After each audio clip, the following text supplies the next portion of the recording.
Hey, it's Explained Simply here, and today I'm going to show you a lesson plan on sink or float, a fun experiment that kids can do at home.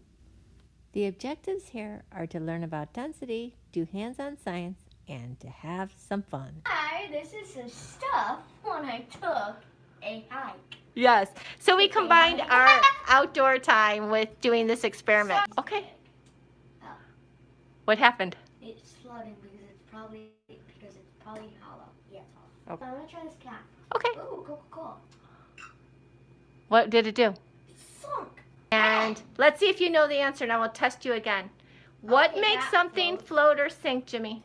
Huh? What makes density? Now you got it. Yes. Look. Do you know what density is? Hmm? Do you know what density is? Maybe. Density is how tightly molecules are packed together. I'm gonna guess this is gonna sink. Oh, surprise! It weighs like a pound.